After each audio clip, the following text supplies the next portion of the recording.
Ekirwadde ekya kkookolo kikyali waggulu ddala mu ndwadde ezitugumya bannayuganda ng'abantu abasukka 200 be bagambibwa okufa olwa kkookolo ono buli mwaka mu ggwanga. Kkookolo asinga okutawanya bannayuganda mulimu ow'omumwa gwa nnabaana, ow'amabeere ssaako prostate atawanya ennyo abasajja ebiro bino. Bannakampala kansa w'omumwa gwa nnabaana ne ow'amabeere n'abaami kansa wa prostate. Naye mu facilities zaffe eza KCCA screening okubakebera bw'oyingira mu gate ng'oba ozze oba oli muzadde tukuwa opportunity to screeninga tukebera. Abantu abasoba 300 be bagambibwa okubanga bakwatibwa endwadde ya kkookolo wano mu ggwanga buli mwaka, ng'era okusinziira ku Dr. Jackson Oldiem singa tewabeerawo kikolebwa omuwendo guno gwolekedde okwekubisaamu emirundi 2 bwe gunaatuukira omwaka 2040. Cancer is actually a big problem, and as you heard from my presentation, we talk about the burden of the disease, and that means new cases. We call them incidents, over 35,000 new cases a year.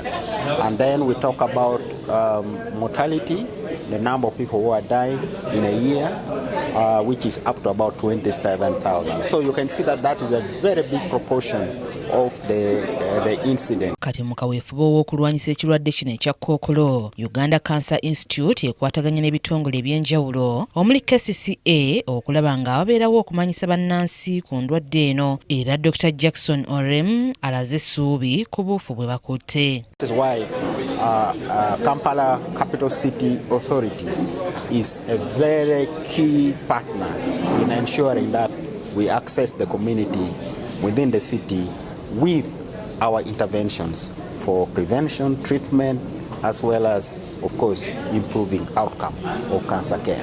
That is, in a nutshell, the essence of the initiative. Akulira ekitongole ki KCCA Hajat Sharifa Buzeeki akinoganyizza ng'ekikoleddwa bwe kigenda okuyamba bannakampala okufuna omukisa ogumanya we bayimiridde bwe gutuuka ku nsonga ya kkookolo, omuli n'okumanya we bajja obujjanjabi nga babwetaaze, ssaako n'engeri y'okwerindamu ekirwadde kino ekya kkookolo.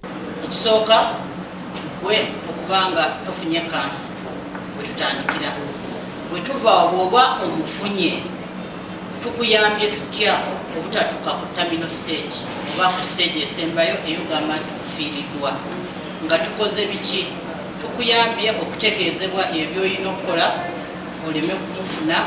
Bw'oba omufunye biki ebyoyina okukola okuba nti osavayivinga obutakufiirwa, ate ne bw'oba nga osavayiva kaŋŋambe oli mu kufuna treatment otegeere wa bw'olina okugenda era bwangu ki bw'olina okukozesa.